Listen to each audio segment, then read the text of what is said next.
하나님은 우리를 사랑하십니다.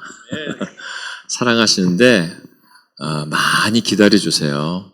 많이 기다려주시고 다그치지 않으세요. 왜냐하면 다그친다고 우리가 될 사람들이 아니거든요.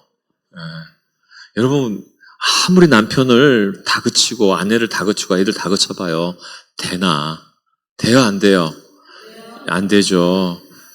제가 이런 말 많이 합니다. 남편을 위해서 많이 이렇게 이제 믿는 가정이에요. 남편의 변화를 위해서. 그러니까 남편이 이것만 꼭 했으면 좋겠는데, 아내가 이것만 변화됐으면 좋겠는데, 근데 그러니까 안 변하죠. 그쵸? 안 변합니다. 그러면은 10년 동안 얘기했어도 안 변해서 누가 변해야 되느냐 제가 물어봐요. 내가 변해야 돼요. 내가 변해야 돼요. 근데 이상하게 신기한 건 내가 변하면은 상대방이 변해요. 할렐루야. 아멘. 목사가 우리 성도들이 기도해야 되는데 그럼 성도들이 기도 안 해요. 어떻게 돼요? 제가 기도해야 돼요. 우리 성도들이 섬기는 삶을 살아야 되는데 안 변해요. 제가 섬기는 삶을 살면은 보고 배우는 거예요. 그러니까 우리 목사님들이 또 그런 자리에 헌신돼서 그런 삶을 사는 거 아닙니까? 여러분 우리 목사님들이 참 고생 많습니다. 좀 격려 좀 해주세요. 옆에 목사님 계시면은 박수 치란 말이 아니라 이렇게 얘기해 주세요. 어쩌자고 목자가 되셔서 이 고생을 하십니까? 라고 말해줄지 모르지만은 사실은 고생 많이 하시거든요. 우리 목사님들이. 저도 이 고생할 줄 알았으면 제가 목사 안 했죠.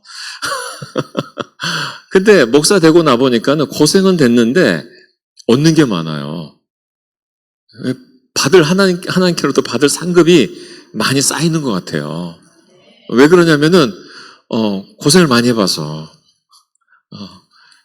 우리 목사님들도 그래요. 고생을 많이 하십니다. 그런데 고생하기 싫어가지고 목자 그만두시잖아요. 그러게 되면은 고생 안 할 것 같은데 더 고생해요. 왜 그러냐면은 어차피 고생할 건데 무엇을 위해서 고생할 거냐를 빨리 머리 쓰셔가지고 딱 잡은 게 목자거든요. 따라서 합시다. 어차피 피곤한 인생인데.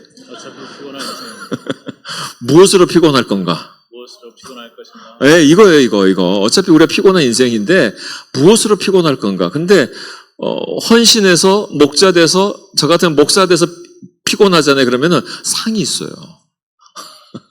그러니까 어차피 우리가 피곤한 인생이에요. 이렇게 다시 한번 서로 인사하십시다. 어차피 피곤한 인생인데. 주의 일을 통해서 피곤하자. 제가 여러분들한테 지금 이렇게 가스라이팅 하는 게 이거 아니에요.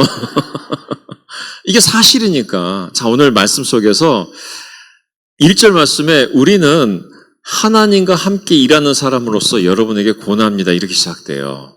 읽어볼까요? 시작. 우리는 하나님과 함께 일하는 사람으로서 여러분에게 권면합니다. 하나님의 은혜를 헛되이 받지 않도록 하십시오. 지금 바울과 함께하는 사람들이 그래서 우리는 이렇게 복수로 얘기하고 있잖아요. 뭐라고 얘기하냐면은 자기 자신을 소개할 때 하나님과 함께 일하는 사람으로 이렇게 얘기합니다. 여러분 이 지금 바울이 하나님의 이름을 지금 딱 들먹이면서 지금 편지를 쓰고 있는 거예요. 우리는 일반적으로 내가 뭔가 나의 권위가 약화되잖아요. 그렇게 되면은 뭔가 나보다 더 큰 권위를 끌어당깁니다. 우리 아빠가 이렇게 얘기했어. 이런 식으로. 회사 같으면 사장님이 그러셨는데 과장인데 내가 아니면 대리인데 내 말에 힘의 권위가 없으니까 사장님이 이렇게 얘기하셨어. 그러면 벌써 그 평정이 되잖아요. 이게 이 권위가 딱 들어오니까. 교회도 똑같더라고요. 목사님이 이렇게 얘기하셨어. 그러면 일단 평정되고 보더라고요. 아무튼 이제 이런 분위기 아시겠죠? 무슨 얘기인지. 뭔가 이렇게 하나님의 권위를 가지고 일하는 것처럼 지금 바울이 썼냐 이거예요. 아니에요. 제가 볼 때는요. 이 세상은요. 자기 자신의 약함을 어떤 다른 강한 권위를 붙여다가 자기 자신을 정당화시킵니다. 이게 세상이에요. 그런데 바울이 지금 하나님과 함께 일하는 사람이라고 말했을 때 바울은 자기가 내세울 어떤 그 권위를 가지고 내세우려고 이렇게 하지 않았어요. 왜냐하면은 하나님의 권위를 내세웠으면 좀 편하게 살아야 될 거 아니에요. 근데 바울은 편하게 안 살았거든요. 고생 많이 했거든요. 뭐 죽을 뻔도 하고 그리고 이런저런 고생을 많이 했거든요. 그럼 왜 하나님과 함께 일하는 사람이라는 말의 표현을 썼냐면 이게 진짜니까. 이 진짜니까. 이 자신감. 하나님이 내가 하나님과 함께 일했다는 이 자신감. 자, 그러면 보세요. 이 자신감이 어디서부터 왔냐면 하나님과 함께 내가 일했다라는 것이 자신의 어떤 의지적으로 자신이 뭐 내가 하나님과 함께 일하는 사람이야 이렇게 해서 되는 게 아니에요. 여러분 보통 여러분들이 목사님들을 주의 종 그러잖아요. 그럼 여러분 뭐예요? 여러분 주의 종 아니세요? 어쩐지 저보고만 막 헌신하래. 이거 목사님도 하셔야지 하고 자기는 안 해. 그럼 하늘에서 상 많이 받으세요 목사님만. 저는 주의 종 아닙니다 라고 말하시겠냐고 이거예요. 우리 모두가 다 주의 종이에요. 역할이 다를 뿐이에요. 역할이 다를 뿐이에요. 그래서 여러분들이 주의 종이라는 게 뭐예요? 하나님과 함께 일하는 거잖아요. 하나님과 함께 일한다는 이 표현 속에서는 뭘 의미하는 거냐면 여기는 순종이라는 개념이 숨겨져 있어요.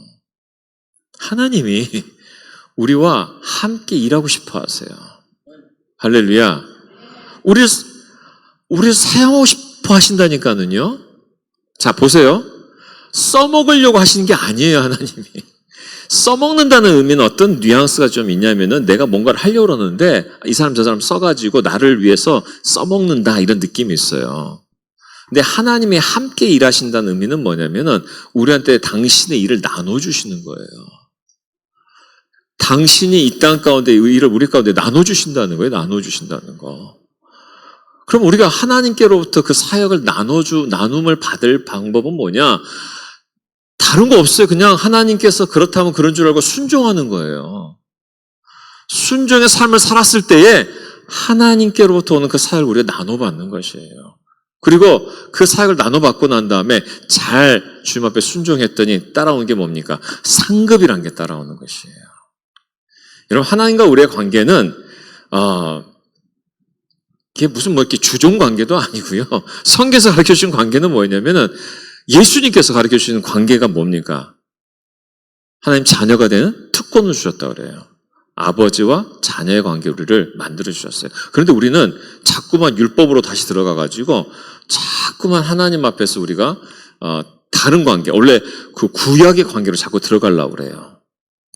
무서운 하나님. 하나님 말씀 안 들으면 뭐 금방 큰일 날 것 같은 그런 하나님. 근데 예수님께서 이 땅에 오셔가지고 하나님 아들로서 이 땅에 오셔서 우리가 받아야 될 심판들이 있는데 그 심판을 예수님이 대신 받아주셨잖아요.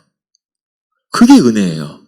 대신 받아주시고 난 다음에 그 하나님을 우리가 예수님이 아니었다면 하나님은 정말 무서운 분이에요. 심판 주시기 때문에 왜냐하면 그 죄를 심판하시는 분이시기 때문에 무서운 하나님입니다. 그러나 예수님께서 오셔서 우리로 하여금 하나님이 어떤 분이신지를 다시 재정립해 주셨어요. 아버지시다고. 우리 아버지시라고. 그래서 하나님을 아빠라고 부를 수 있는 그런 특권을 우리 가운데 허락해 주시지 않았습니까? 이런 관계 속에 우리를 불러주셨다는 거예요. 하나님과 함께 일하는 사람으로서. 그래서 이 바울이 내가 하나님과 함께 일한다는 이 의미 속에서는 하나님과의 깊은 그 친밀감으로 얘기하는 거예요. 그러면서 그 친밀감 속에서 내가 이 하나님의 은혜를 받았더니 그러면서 하는 얘기가 1절 말씀에 하나님의 은혜를 헛되이 받지 않도록 하십시오 하면서 이 은혜가 은혜됨을 얘기하고 싶은 거예요. 은혜가 은혜됨을. 그래서 우리가 이 귀한 은혜를 헛되이 하지 않으려면 어떻게 해야 될 것인가? 오늘 이 말씀을 함께 나누고 싶어요. 여러분 우리는 지금 은혜의 시대에 살고 있습니다. 왜 은혜의 시대인 줄 아십니까? 우리한테 아직 찬스가 있다는 거예요. 찬스가 있다는 거예요. 왜? 예수님께서 다시 오신다고 그러셨거든요. 아직 안 오셨어요. 근데 곧 오신다고 하셨어요. 근데 오시기까지가 우리가 지금 찬스가 있는 거예요. 어떤 찬스? 우리가 하나님의 자녀가 될 수 있는 찬스가 있는 거예요. 찬스가 있는 거예요. 그래서 우리 주변에 우리가 정말, 여러분, 나 정말 하나님 알고 싶어요. 예수님 알고 싶어요. 그러면서 예수 믿으신 분 혹시 계세요, 여러분들? 나 정말 예수님 알고 싶어가지고, 정말 하나님 어떤 분인지 알고 싶어가지고, 막 간절히 찾다가 예수님 믿으신 분 혹시 계세요? 물론 그런 분도 있겠지만, 저는 한 번도 본 적이 없어요, 사실은. 예. 사실 한 번도 본 적이 없어요. 너무 고생하다가 이제는 지푸라기로 잡는 심정으로 예수님 만났다는 건 너무 많이 들었지만은 나는 나면서부터 정말 예수님 너무 알고 싶었다. 이러면서 예수 믿은 사람 한 번도 본 적이 없어요. 왜? 우리가 다 죄인이기 때문에 하나님을 떠나는 게 우리의 모습이에요. 하나님을 하나님에서부터 멀리 떨어져 나가는 게 우리의 모습이에요. 그런데 우리가 어떻게 예수 믿게 된 줄 아세요? 어찌된 은혜인지 내 삶 가운데 어떤 정말 이루 말할 수 없는 고통 내지는 어떤 어려움 때문에 지푸라기로 잡는 심정으로 딱 잡았더니 세상에 이게 지푸라기가 아니라 동아줄이었던 거예요. 이게 구원의 길이었던 거예요. 또 어떤 분들은 태어나고 보니까는 우리 가정이 믿는 가정인 거예요. 근데 이게 믿는 가정이 얼마나 소중한지 모르고 살다가 인생 속에서 쭉 살아가면서 내 주변에 믿지 않는 가정 속에서 살았던 다른 친구들의 삶의 모습을 보면서 깨달아가는 거예요. 아, 내가 참 복된 인생을 살아왔구나. 그러면서 그걸 깨달으면서 나에게도 정말 하나님의 이런 은혜 속에서 날 이끌어가 주셨구나 하면서 은혜를 점점 우리 눈에서 점점 밝아지는 거예요. 이런 하나님의 은혜는 점점 내 삶 가운데 밝아지는 것이에요. 계속 밝아지는 것이에요. 저도 계속 지금 살아가면서 그 은혜를 깨달아가고 있습니다. 계속 밝아지는 것이에요. 그래서 우리가 하나님의 은혜는 우리가 점점 깨달아가는 것이에요. 그래서 이 복음을 듣고 우리 것을 받아들였을 때에, 그래서 우리 찬스가 있다고 그랬잖아요. 복음을 듣고 받아들였을 때 우리 안에 구원의 역사가 일어나는 겁니다. 그래서 어떤 사람은 10년 믿었네, 20년 믿었네, 어떤 사람은 모태에서부터 믿었네 하면서 우리가 하나님 자녀로서 지금 살아가고 있는데, 그러면 이렇게 이것을 정말 제대로 깨달았으면은 우리가 살아갈 때 절대로 이 세상과 타협할 수 없거든요. 이 세상에 썩어질 것과 타협할 수 없거든요. 다시 진흙탕으로, 다시 더러운 곳으로 갈 수 없는데 철이 안 들어서 다시 가는 거예요, 지금요. 철이 안 들어서. 아니, 우리 엄마 아빠가 집에서 밥 해주면은 밥이 맛있어요, 안 맛있어요? 안 맛있지. 철이 안 들면 안 맛있어요. 뭐가 맛있어요? 사탕이 맛있고 밖에서 아주 스파이시한 어떤 그런 것들이 더 맛있는 거예요. 그래서 집에 오면 먹기가 싫어. 근데 철이 들면 어떻게 돼요? 우리 엄마가 해주신 밥. 그 맛이 그리워. 그래가지고 나중에 철이 들면 어떻게 돼요? 그런 맛을 찾아다니잖아요. 맞잖아요, 맞잖아요, 그 말이. 그러니까 철이 들면은 그 맛을 아는 거예요. 그러니까 우리가 철이 안 드니까 자꾸만 믿긴 믿었는데 딴짓을 하는 거예요. 자꾸만 이 세상에 돈이 최고인 것 같고, 이 세상에 명예가 최고인 것 같고, 이렇게 살아보는 게 최고인 것 같고, 내가 이렇게 내 자신을 위해서 사는 것이 진짜인 삶인 것 같고, 그러다가 성공할 리가 없죠, 그런 인생이. 하나님 떠나가는 인생은 성공할 수가 없어요. 성공하는 것처럼 보이는 것이지 성공할 수 없어요. 그러다가 깨닫는 거예요. 그러면서 하나님 은혜를 더 깊이 경험하는 겁니다. 우리 육신적으로 어떤 질병이 왔을 때 또 그렇구나, 내가 한계가 있구나. 저희 미국에 있었을 때에, 지금은 이제 제 나이가 됐네요. 제 나이가 되네. 한 60 정도 되셨던 우리 교회 성도님 한 분 계셨어요. 65세까지 미스터 코리아. 몸이, 그분은 겨울에도 반팔 입고 다녀요. 왜? 과시하려고. 그분이 맹장 한번 터지니까요, 그대로 하나님 앞에 꼬꾸라져가지고 내가 이렇게 아픈 것은 평생 처음이다. 그렇죠. 그동안 자기 과신했다가 맹장 한번 딱 터지고 나니까 그대로 그냥 자기 몸 건강했던 거 다 내려놓고 겸손해지시더라고. 우리가 그렇잖아요. 여러분, 우리가 인생이 그렇습니다. 우리가 하나님의 귀한 은혜가 있어요. 우리 인생 가운데 귀한 은혜가 있어요. 복음을 듣고 구원을 받는 그런 은혜의 시대에 살고 있습니다. 그럼 어떤 분들이 그런 얘기를 해요. 복음을 듣지 않는 우리 그 조상들은 그러면 어떻게 된 거냐? 구원 받은 거냐, 안 받은 거냐? 이걸 또 심각하게 생각하신 분들이 있어요. 성경의 답은 뭔 줄 아세요? 생각 접어라. 이렇게 하세요. 신명기 29장 29절. 이 세상에는 주 우리의 하나님이 숨기시기 때문에 알 수 없는 일도 많습니다. 그것은 누구의 것? 주님의 것. 생각 접으라는 거예요. 너무 우리가 궁금한 게 있어요. 하나님 왜 이러셨을까? 왜 저러셨을까? 그럴 때에 내가 이해 안 되거든. 성경의 답은 뭐예요? 생각 접으라는 거예요. 왜냐하면은 그것 말고 지금 우리가 생각해야 될 게 너무 많기 때문에. 자, 그러나 그 다음 절이 뭐냐면은 하나님은 그의 뜻이 담긴 율법을 밝히 나타내 주셨으니 이것은 우리의 것입니다. 자, 내가 생각했었을 때 도저히 이해 안 되는 것은 생각 접으라고 얘기하셨고, 그 다음에 밝히 나타내 주신 율법이 있으니까 말씀이잖아요. 이건 우리의 것이래요. 말씀 속에서 보화를 찾아내라는 것입니다. 할렐루야. 그래서 우리 목자님들은, 적어도 우리 장로님들은 매일 큐티 하셔야 돼요. 왜 그러냐면은 보화를 찾아내서 내 삶 속에서 그것이 차고 넘쳐야 하지, 그래야지만 사람들한테 얘기 줄 수 있잖아요. 그래야지 리더 아니겠어요? 아멘을 자기가 하면 안 돼. 우리 장로님들이 하셔야 되고 목자님들이 하셔야 되는데 아멘 하기가 쉽지가 않아요. 하지만 믿음으로 다 같이 아멘 시작. 아멘. 예, 맞습니다. 맞습니다. 우리가 안 되지만 애쓰셔야 돼요. 그러면 얘 안 쓰면 하나님이 그러면은 너 왜 목사가 돼가지고 이렇게 안 하니? 이러실까요? 안 그러세요. 우리 하나님 안 그러세요. 우리가 그렇게 하나님의 음성을 들을 만한 그런 신령한 존재가 아니에요. 아무 일도 안 일어나요. 내가 말씀 안 읽었는데 아무 일도 안 일어나요. 막 번개가 쳐가지고 막 그러지도 않고요. 내가 주님 뜻대로 안 살았는데도 아무 일도 안 일어나요. 그러니까 우리가 생각하기를 하나님이 사랑이 많구나 이렇게 생각하는 게 아니라 하나님 가까이 계시나? 뭐 이렇게 되는 거예요.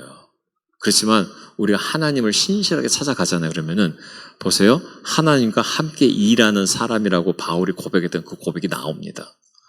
와, 하나님 나랑 함께 하신다는 게 느껴져요. 그래서 내가 하나님 말씀을 찾아가면은 그 말씀에 순종해 가면은 순종하지 않으면 아무 일도 안 일어나는데 순종하면은 하나님의 숨결이 느껴져요. 숨결이 느껴집니다. 숨결이 느껴지면서 그 은혜에 우리가 감동하게 되고 감복하게 되는 것입니다. 그래서 고린도후서 6장 2절에 지금이야말로 은혜의 때요. 지금이야말로 구원의 날이다. 그래서 우리가 하나님의 영향에 속한 것은 하나님께 맡기시고요. 자, 내 인생 속에서 내가 예상하지 못했던 일들이 일어난다든가 아니면 내가 정말 궁금한 게 있어요. 근데 궁금한 것들이 내가 발견할 수 있고 알 수 있으면 좋지만 그러지 못한다 했었을 때 그냥 하나님께 맡겨드리고 내가 해야 될 것이 무엇인지를 먼저 찾아가는 거예요. 말씀 속에서. 어떻게 찾아가는가? 순종하면 알아요. 이게 신기한 게 순종 안 하면 하나님이 멀리 계시는데 순종하면 진짜 가까이 계세요. 진짜 가까이 계세요. 저는 목사로서 이 성시교회를 인도하면서 계속 기도하는 게 겁니다. 하나님 제가 우리 한 해 동안 해야 될 순종이 무엇일까요? 또 주님 제가 우리 교회 성도들을 이끌어 나갈 때에 제가 순종함으로 말미암아 우리 성시교회가 어떤 유익을 가져올까요? 그렇다면 제가 해야 될 순종이 무엇일까요? 계속 기도하게 됩니다. 그 중에 하나가 계속 제 마음에 하나님께서 이렇게 아무개야 어느 날 갑자기 지금부터 본당에서 새벽 기도를 해라 이러지는 않으세요. 근데 마음에 부담을 주세요. 그 부담을 주시면 한번 순종해 보는 거예요. 그래서 이번 주 내일부터 본당에서 새벽 기도를 하는 거예요. 그래서 그 새벽 기도 해보기 위해서 제가 한 주간 먼저 기도를 해보면서 주님의 마음을 알게 된 거죠. 그럼 함께 이렇게 따라와 보는 겁니다. 그래서 여러분들이 함께 그 일을 해 나가면서 주님이 어떤 역사하신지. 그래서 우리는 일반적으로요, 내가 주의 음성을 듣고 순종하기가 쉽지 않아요. 일반적으로 어떻게 하는 거냐면은 이미 주의 음성을 듣고 순종한 사람 옆에 곁다리를 끼워가지고 같이 가야 되는 거예요. 할렐루야. 같이 가는 거예요. 저 어렸을 때에, 제 어렸을 때가 아니라 제 딸이 어렸을 때에 아빠 입장으로서는 이 딸을 데리고 디즈니랜드를 한번 가줘야 되겠다. 그런데 못 갔어요. 비싸기도 하고 너무 이렇게 멀기도 했고. 그러다가 한국에 와가지고 롯데월드를 갔었어요. 2005년도에. 근데 이 아이가 나중에 커가지고 롯데월드를 디즈니랜드로 생각하고 있더라고요. 땡 잡은 거죠, 나는. 나중에 이제 제가 알려는 줬지만은 어렸을 때 자기는 디즈니랜드 갔다 왔대. 알고 다 가만 들어보니까 난 안 갔는데 봤더니 롯데월드를 간 걸 디즈니랜드로 갔다 온 거예요. 자, 그런데 제가 이 말을 하는 것은 무슨 의미냐면은 어린 나이에 그 나이에 5살, 6살 때 롯데월드든 디즈니랜드든 혼자 갈 수 있어요, 없어요? 그럼 어떻게 간 거예요? 엄마 아빠가 가자고 했을 때 순종했으니까 간 거예요. 할렐루야. 순종했기 때문에 그 자리에 간 거예요. 마찬가지예요. 여러분, 우리가 하나님 어떻게 경험할까요? 먼저 하나님을 경험하고 또 하나님과 좀 친한 사람하고 같이 순종해서 곁다리로 같이 가는 거예요. 같이 곁다리로 순종하다 보니까 평신도 세미나도 섬기고 같이 곁다리로 순종하다 보니까 더 사역도 같이 하게 되면서 하나님의 역사를 경험하는 거예요. 할렐루야. 아멘. 그래서 우리가 그러면서 같이 세워져 가는 것입니다. 절대로 여러분들이 혼자서 갑자기 내가 주님께로부터 계시를 받았다. 그러면은 일단 저한테 오세요. 그게 진짜인지 아닌지를 제가 빨리 판명해 드릴게. 들으면 금방 알아요. 금방 알아요. 대부분 하나님께서 역사하실 때는 한 사람의 계시로 역사하지 않으세요. 공동체, 교회를 통해서 역사하세요. 그리고 계속해서 확인해야 돼요. 그럴 때 건강하게 교회가 자라나는 것입니다. 자, 그래서 우리가 하나님의 은혜를 헛되이 받지 않기 위해서 첫 번째로 해야 되겠습니다. 따라서 하십니다. 때를 놓치지 말아야 된다.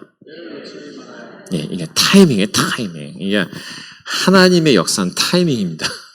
그래서 하나님께서 우리 가운데 이 어떠한 타이밍 때 딱 순종을 했을 때에 그 순종을 못 하잖아요. 그러게 되면은,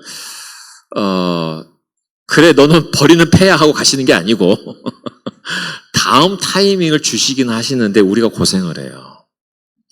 우리가 고생을 해요. 그래서 하나님 어떤 타이밍이 있습니다. 때가 있습니다.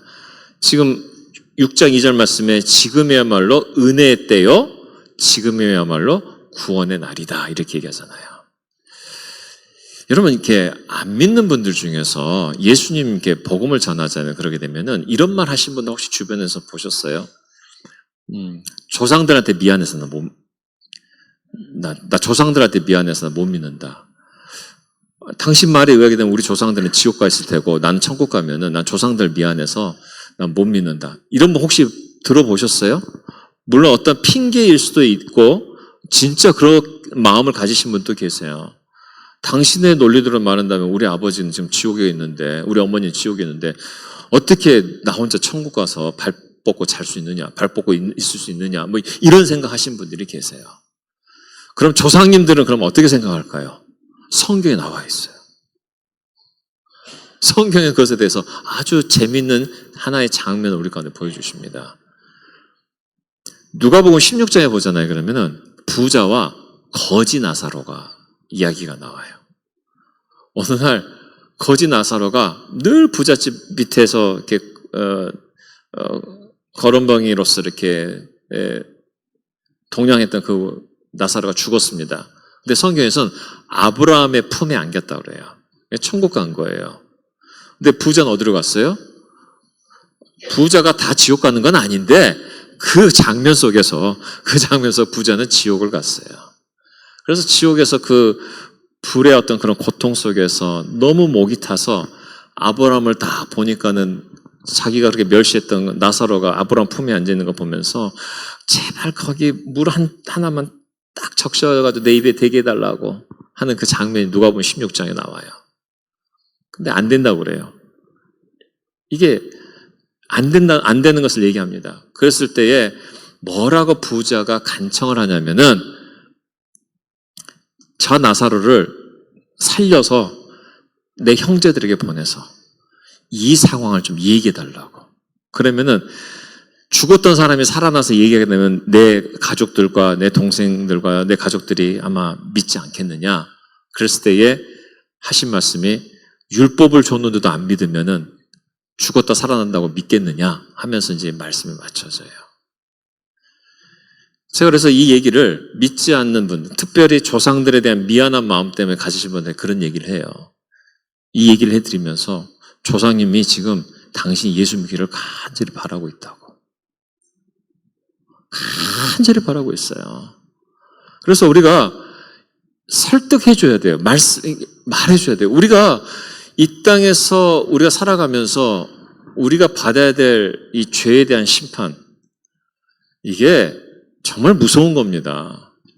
여러분, 이 세상에 우리가 사회법을 지나가면서 제가 엊그저께 운전하고 갔는데 전 뭐 그냥 몰랐어요. 몰랐는데 뭐 하나 띵 날라왔어요. 노인 보호구역에 빨간불에 제가 지나갔대요. 벌금 13만 원. 야, 저는 미국 살다 와가지고 벌금 싸다 그랬거든요. 그때 벌써 그러잖아요. 한 3만 원, 5만 원 한 벌금. 미국에서는 이거 30만 원짜리예요. 30만 원, 40만 원 해요. 근데 아무튼 13만 원 제가 빨리 결제했죠. 빨리 결제해서 이제 그렇게 됐는데 내가 어떻게 모르고 지나간 거예요. 이렇게 막 이게 지나간 겁니다. 지나갔는데 이게 벌금이 딱 왔었잖아요. 왜 뭘 얘기하려다 갑자기 생각이 나가지고 이건 주님이 책임져 주셔야 될 얘기인데 생각나거들랑 다시 돌아올게요. 온고에 없는 얘기를 하다 보니까 생각이 나면 제가 말씀드릴게요. 아무튼 이 조상이 얘기했었잖아요. 그러니까 때를 놓치지 말아야 된다고 그랬었잖아요. 우리가 예수님 믿으면서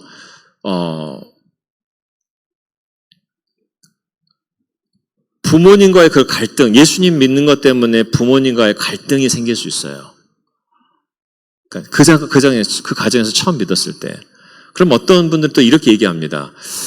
부모님과 그 갈등이 있으면은 이 좀 갈등을 좀 정리한 다음에 내가 믿겠다 그럴 수 있어요. 그런데 이게 기독교가 만약에 종교라면 그 태도가 맞아요. 왜?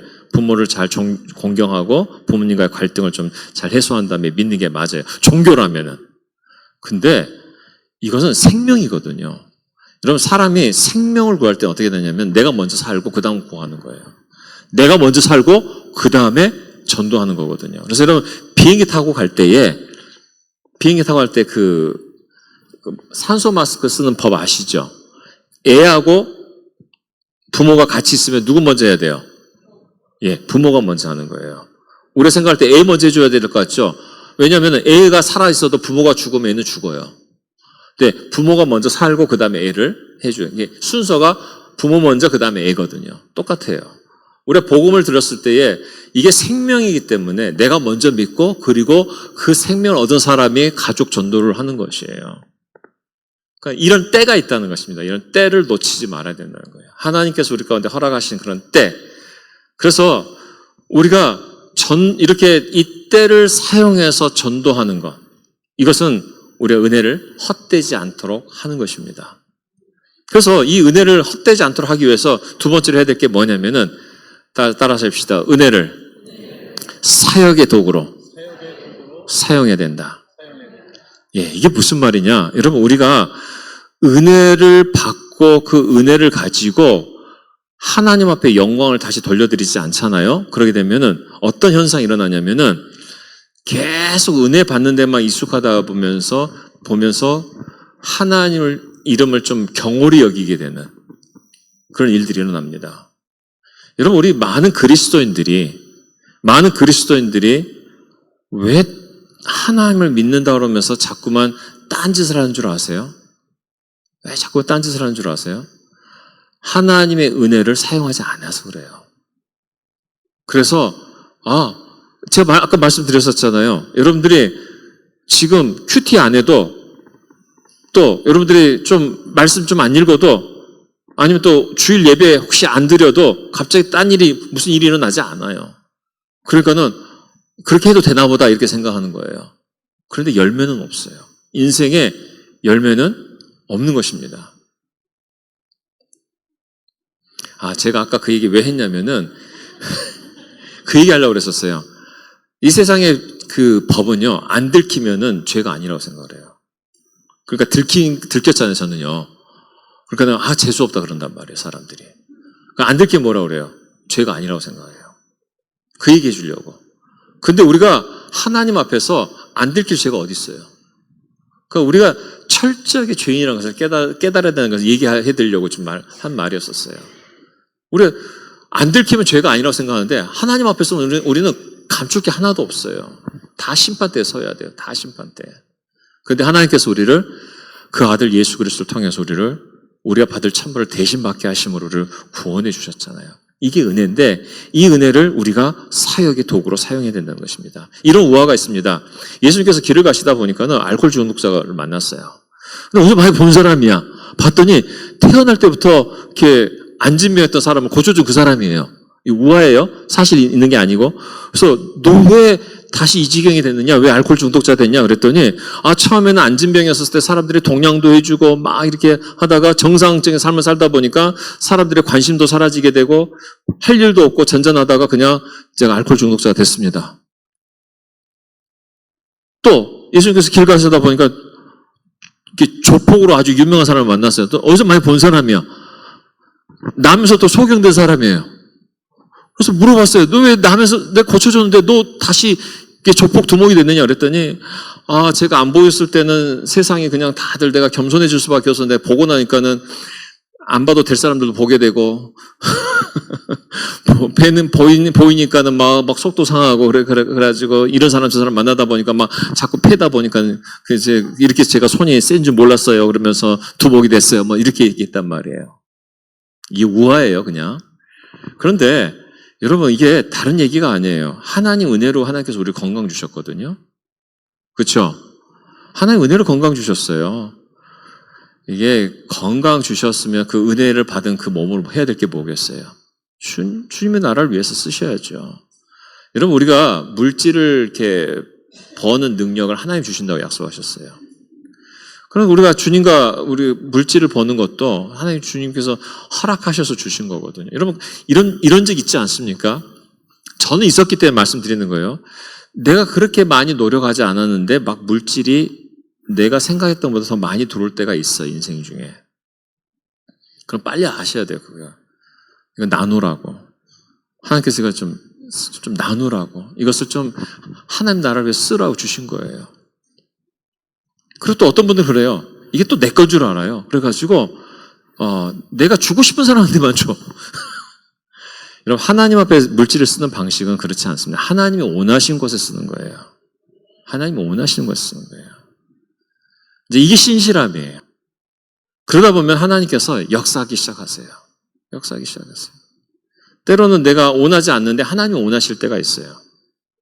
아니, 제가 한 번은 미국에서 이렇게 있는데 제가 막 그때 그 집을 팔고 그 다음에 그 집을 팔기 위해서 많은 빚을 이게 팔기 위해서 집을 막 수리하느라고 많은 빚을 졌을 때였었습니다. 그런데 갑자기 30년 만에 선교사님이 미국을 방문한다는 거예요. 30년 만에. 제 동생들이죠. 그것도 둘이나. 그래서 그러면 내가 이분들 좀 가서 뭐 밥 한 끼는 사줄 수 있지 해서 왔어요. 그래서 밥 한 끼를 사줬네. 근데 갑자기 주님이 저한테 다 마음에 감동을 주시는 거예요. 너 30년 만에 만났는데 이 선교사의 피로를 채워주지 않겠니? 주님 아시잖아요. 제가 지금 빚으로 지금 이거 하고 있다는 거 아시잖아요. 그건 네 사정이고 좀 뭐 섬겨야 되지 않겠니? 그러는데 그때 마음에 다 감동이 오는데 그때 기도하죠. 주님 제가 어떻게 할까요? 뭘 어떻게 감동이 왔는데 그래가지고 제가 컴퓨터 한 대씩 사줬잖아요. 한 500 든 것 같아요. 근데 지금 그 빚이 그대로 있을까요? 네, 없죠. 없어요. 다 해결됐어요. 다 해결됐어요. 그러니까는 타이밍이에요, 타이밍. 하나님께서는 우리 삶 가운데 뭔가 이렇게 나를 통해서 일하고 싶을 때가 있는데 믿음이 없으면 그거 못합니다. 믿음이 없으면 못해요.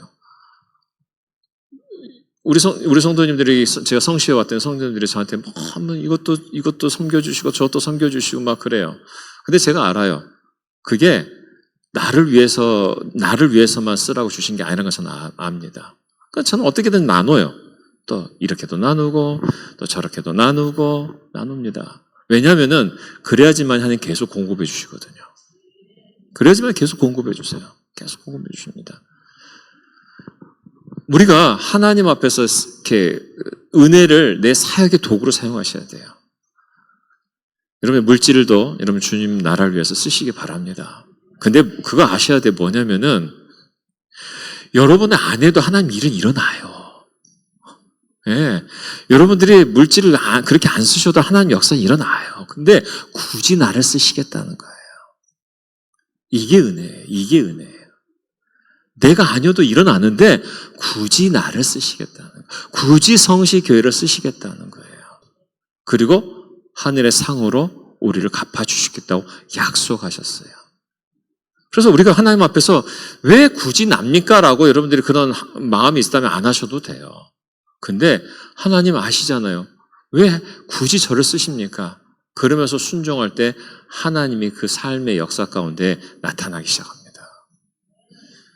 그 관점으로 보셔야 되는 것이에요. 그래서 여러분 우리가 은혜를 헛되게 하지 않기 위해서는 사역의 도구로 사용하셔야 됩니다. 그래서 여러분 우리가 평신도 세미나 이렇게 나누는 거예요. 우리 성도님들이 참 아름답습니다. 왜냐하면은 30명 정원 중에 20명 왔는데 그래도 좀 한두 명이라도 더 왔으면 좋겠다는 어떤 간절한 마음이 있는 분들이 계세요. 섬기겠다는 마음이거든요. 그래서 하나님께서 정말 우리 마음의 동기가 순수하다면 아마 사람들 더 오게 하실 거예요. 분명히 더 오게 하실 거예요. 섬기도록 하게 하실 겁니다. 그리고 평신도 세미나는요, 우리 교회가 이제 가정교회를 계속 가는 한 계속 합니다. 계속 하는 거예요. 그냥 쭉 해년마다 하는 거예요. 해년마다. 쭉 하는 겁니다. 그러다 보면은 거기에 오신 분들이 제가 미국에서 한 14년, 15년을 평신도 세미나를 해봤더니 몇 명이 지나갔나 대충만 계산하면 한 500명에서 한 600명이 지나가셨어요. 와, 그분들 중에 목자가 있고요.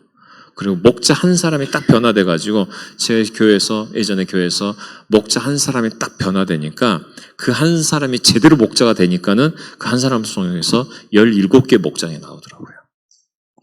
얼마나 놀랍습니까?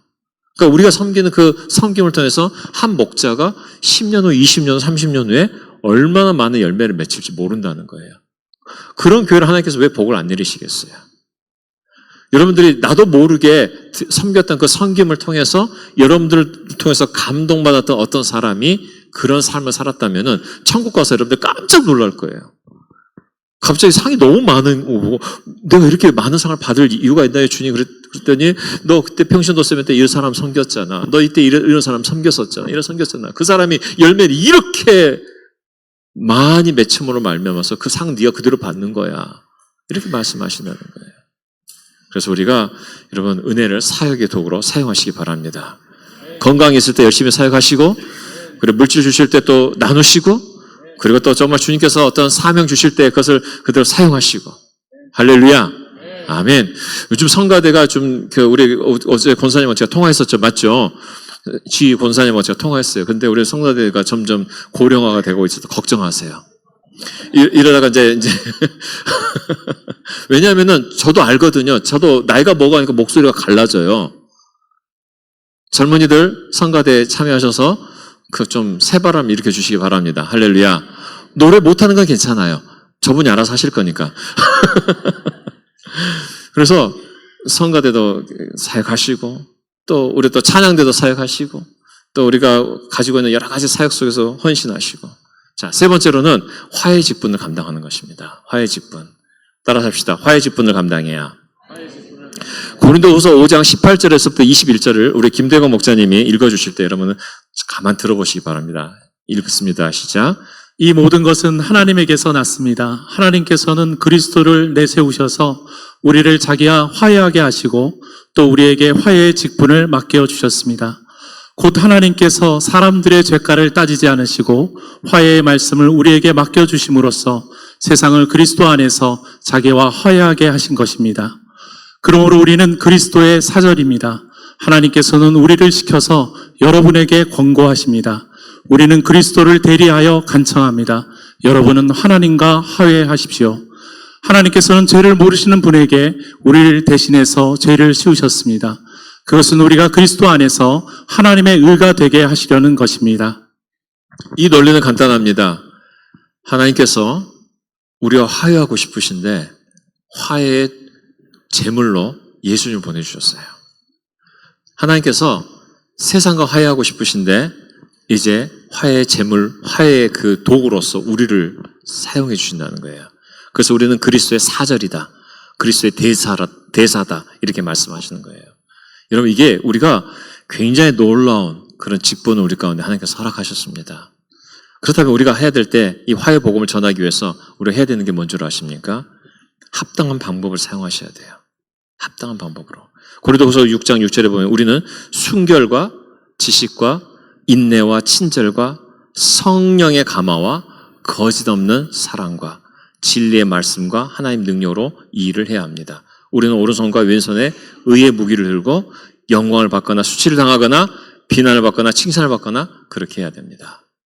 합당한 방법으로. 여러분, 여기 보니까 성령의 감화라고 나와 있어요. 여러분, 성령 충만하지 않으면 사람들이 어떻게 되는 줄 아세요? 성질 충만해져요.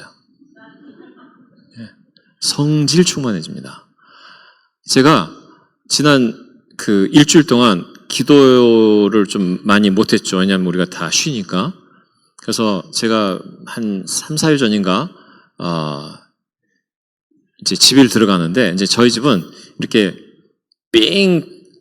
골목이 삥 둘러 이렇게 돌아가야 돼요. 그러니까 원웨이로. 그런데 양방향입니다. 근데 집을 딱 들어가는데 밑에 집에 가족이 오신 것 같아요. 그래서 제가 돼야 될 그 차 자리를 그분이 대신 거예요. 그럼 제 마음 가운데 전화하면 돼요. 차 좀 빼주세요. 제가 들어왔습니다. 그러면은 빼주실 거예요. 그런데 제가 또 이렇게 착한 사람이잖아요. 그 분위기를 깨고 싶지가 않아서 내가 다른 데 대면 되겠지 하고 거기를 지나쳐서 한 바퀴를 딱 커브를 딱 도는데 앞에 차가 딱 있는 거예요.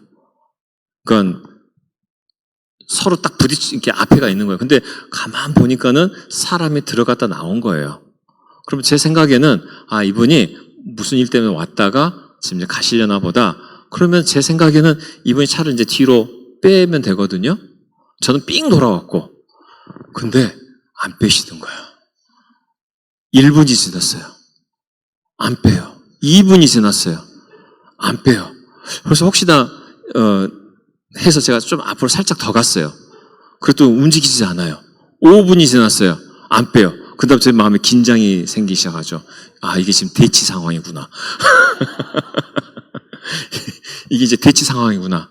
그래서 별 생각이 막 나는 거예요. 내가 어차피 난 집에 다 왔으니까 꺼버리고 그냥 집에 들어갔다 올까? 그럼 자기가 바쁠 테니까 자기는 가겠지. 뭐 이런 생각도 해보고. 뭔 충만? 예, 성질 충만. 성질 충만. 그래서 그래도 이제 제가 생각하면서, 그래도 저분이 만약에 VIP라면 내가 어떻게 할까? 이러면서 가가지고, 정중하게 얘기했어요. 혹시 차를 안 빼시는 이유가 있으실까요? 그랬더니, 딱 젊은 분이에요. 딱 들어보더니만은, 제가 왜 빼야 됩니까? 제가 먼저 진입했으니까 당신이 빼야죠. 뭐 이런 식으로 이제 얘기를 하는 거예요. 갑자기 제 안에서 뭐가? 성질 더 충만. 막 그러는데 이제 이게 이제 기싸움인 거예요. 기싸움. 이건 이제 기싸움인 거예요. 이제 누가 목소리 크냐가 이제 이기는 찰나예요. 어떻게 했을까요? 예, 제가 뒤로 좀 뺄 테니까 잘 가보세요. 제가 뒤로 빼고 난 다음에 성질이 충만히 가라앉았을까 안 가라앉았을까요? 예, 절대 안 가라앉았죠. 네. 내가 왜 그랬을까? 분명히 나도 자신 있었고 나도 내가 정당하다고 생각했는데 그때 만약에 우리 교회에 좀 덩치 큰 사람이 누구였을까?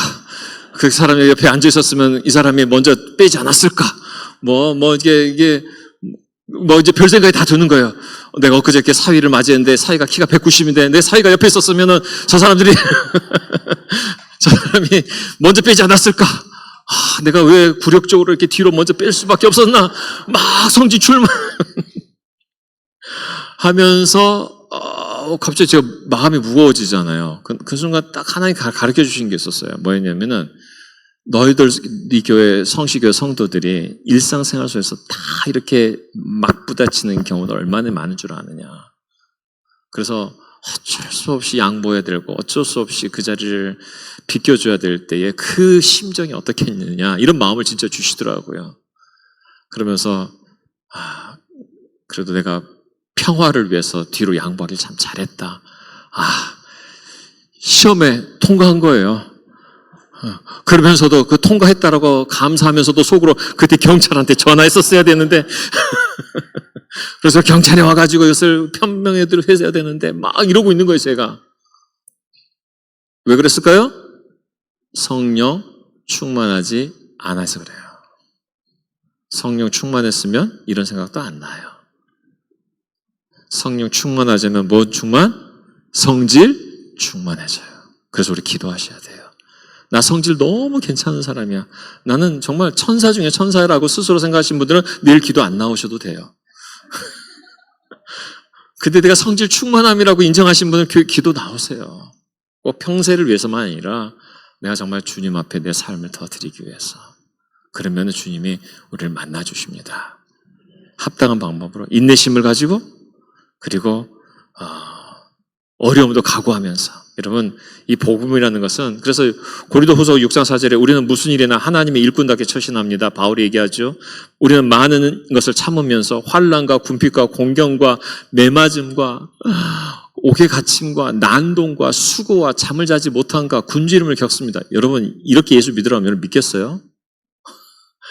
이게 이렇게 믿으라면 여러분 못 믿어요. 그런데 바울이 이렇게 고백할 수밖에 없는 것은 뭐냐면 더 큰 하나님의 나라를 봤기 때문에 그래요. 하나님의 은혜가 더 크기 때문에 이게 가능한 거예요. 이러한 어떤 매맞음과 수고와 잠을 자지 못함과 이런 고생보다 하나님 은혜가 더 작다고 느껴지면은 뛰쳐나갑니다. 여러분, 그래서 우리가 목사님 저도 그렇고 목자님들도 못 뛰쳐나가는 이유가 뭔 줄 아세요? 하나님 은혜가 더 크기 때문에 못 뛰쳐나가는 거예요. 그래서 여러분 하나님 은혜를 헛되이 하지 않으려면은 하나님 은혜를 붙드시기 바랍니다. 그러면은 이 땅에 일어나는 이게 수많은 어려움을 우리가 이겨낼 수가 있는 것이에요. 그러면서 우리 가운데 합당한 방법과 인내심을 가지고 어려움을 각오하면서 마지막으로 해드리고 싶은 게 삶이 구별되게 살아보는 것이에요. 그래서 예수님께서는 예수님의 기도 속에 이렇게 기도합니다. 요한복음 17장에 내가 아버지께 빚는 것은 그들을 세상에서 데려가시는 것이 아니라 악한 자에서 그들을 지켜주시는 것입니다. 여러분, 우리 그리스도인의 삶은 이 세상의 악함 속에서 우리를 지켜주시는 거예요. 지켜주시는 겁니다. 근데 데려가지 않으신 이유가 뭐예요? 이 악한 세상 속에서 마태복음 5장 13절에서 14절 말씀, 너희는 세상의 소금이다. 너희는 세상의 빛이다. 라고 우리에게 사명을 주셨기 때문에 그래요. 세상의 소금이라는 말의 뜻은 맛을 내라. 맛을 내라. 우리 그리스도인의 삶은 맛있는 크리스찬이 돼야 돼요. 맛을 내는 크리스찬. 그럼 맛을 내는 크리스찬이 뭐예요? 성질 충만하면 맛이 안 나요. 성령 충만하면 양보해야 될 때 양보할 줄도 알고 억울해도 참을 줄 알고 그리고 정말 사랑하기 어려운 사람도 사랑할 줄 알고 이게 맛있는 크리스찬이에요. 맛을 내는 크리스찬이에요. 그리고 세상의 빛이다. 사람들에게 밝히 보여줘서 그래서 착한 행실을 보고 하늘에 계신 아버지께 영광을 돌리는 그런 삶, 이런 삶을 살도록 예수님께서 기도하셨어요. 너희가 세상에 데려가는 것이 아니라 세상에서 데려가시는 것이 아니라 악한 자에서 그들을 지켜주신다는 것이에요. 지켜주시는 것. 그리고 거룩하게 해주시고 그래서 하나님의 영광을 위해서 우리가 쓰임받도록을 불러주셨다는 것입니다. 이제 말씀을 마무리합니다. 고린도후서 6장 8절에서 10절 말씀 이렇게 얘기합니다. 이런 삶을 사는 사람은 우리는 속이는 사람 같으나 진실하고 이름 없는 사람 같으나 유명하고 죽은 사람 같으나 보십시오. 살아있습니다. 징벌을 받는 사람 같으나 죽임을 당하는 데까지 이르지 않고. 여러분 세상은 반대예요. 유명한 것 같은데 이름이 사라져요. 근데 우리는 유명하지 않는데 이름 없는 사람 같은데 유명해집니다. 세상은 기뻐하는 것 같지만 항상 근심이 있어요. 그런데 우리는 근심하는 사람 같은 항상 기뻐하고 반대되는 삶을 우리 가운데 허락해 주셨습니다. 오늘 주의 말씀 기억하시면서 한 1분 동안만 주님 제가 오늘 이 말씀을 통해서 주님 제가 어떻게 반응할까요? 우리 한번 잠깐 주의 음성을 잠깐 듣고 그리고 함께 기도하는 시간 갖도록 하겠습니다. 여러분 주님 앞에 한 1분 동안 기도하십니다.